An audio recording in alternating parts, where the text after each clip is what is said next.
कहा जाता है कि यह पूरी दुनिया भरोसे और विश्वास पर टिकी हुई है, लेकिन सवाल यह खड़ा हो जाता है कि आखिर भरोसा करे तो किस पर करे।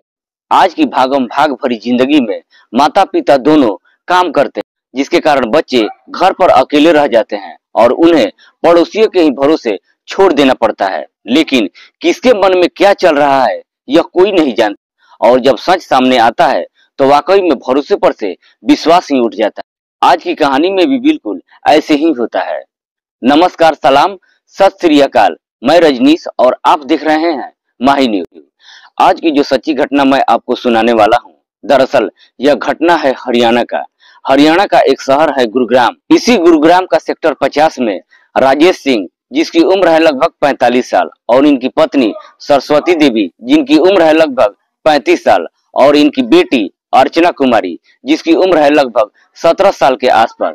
तीनों परिवार बड़े खुशहाल तरीके से अपनी जिंदगी गुजार रहे होते हैं।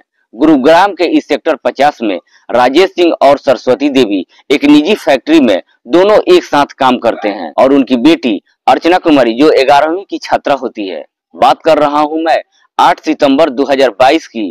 राजेश सिंह और सरस्वती देवी हर रोज की तरह अपनी ड्यूटी पर चले गए, लेकिन जब शाम को घर आए और जब उनकी बेटी अर्चना सारी बातें बताती है तो वह तुरंत उसे सेक्टर 50 के पुलिस स्टेशन लेकर पहुंच जाते हैं और एक रिपोर्ट दर्ज कराते हैं।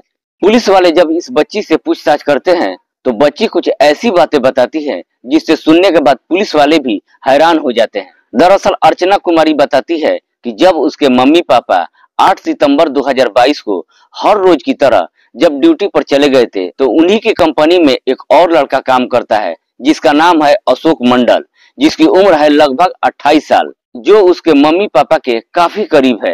वो इन दोनों के इतने करीब है कि इनके घर काफी दिनों से उसका आना जाना होता है, और वह बिल्कुल एक परिवार के सदस्य की तरह इनकी जान मान भी करता है।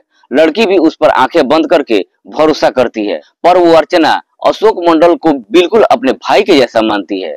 8 सितंबर 2022 को जब उसके माता पिता ड्यूटी पर चले गए तो 10 बजे के आसपास अशोक मंडल अर्चना के घर पर पहुंचता है और उससे कहता है कि आज मैं ड्यूटी पर नहीं गया हूं, बल्कि तुम्हारे मम्मी पापा से मैं बोल कर आया हूं कि मैं तुम्हें कहीं घुमाने के लिए ले जाऊंगा। आज तुम्हें स्कूल नहीं जाना है। लड़की, जो कि आंखें बंद करके भरोसा करती थी अशोक मंडल के साथ जाने के लिए, वो तुरंत तैयार हो जाती है। लेकिन अशोक मंडल के मन में पहले से ही कुछ और चल रहा था।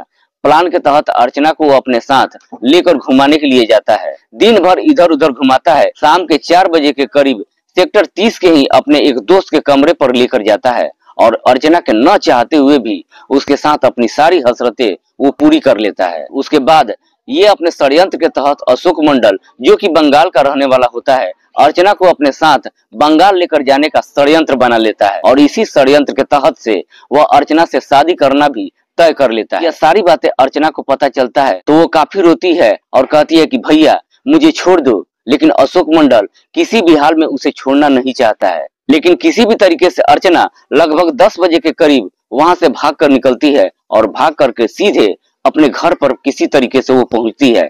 और जब घर पहुंचती है तो उसके माता पिता जब इस हालत में उसे देखते हैं तो वो तुरंत उसे पुलिस स्टेशन लेकर पहुंच जाते हैं। वाकई में दोस्तों, जब ये पूरी कहानी अर्चना पुलिस वालों को बताती है, पुलिस उसकी रिपोर्ट को दर्ज करती है और उसी के बयान के आधार पर तुरंत ही उसी रात को ही अशोक मंडल को अपने कस्टडी में ले लेती है। और जब उससे पूछताछ करती है तो अशोक मंडल बड़े ही बेशर्मी के साथ अपनी सारी सच्चाई को वो कबूल कर लेता है। फिलहाल सेक्टर 50 के थाना प्रभारी मुकदमा दर्ज करके और उसे जेल भेज देते हैं, और साथ में ही थाना प्रभारी परिवार वालों को आश्वासन देते हैं कि इसे कम से कम समय में और सबसे सख्त से सख्त सजा दिलवाने का मैं काम करूंगा, जिससे आगे चल के इस प्रकार की कोई भी घटना न कर सके।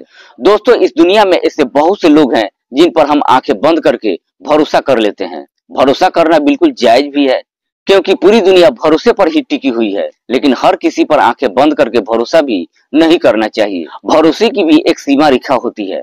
आप भरोसा कीजिए, लेकिन आंखें बंद करके बिल्कुल भरोसा मत कीजिए।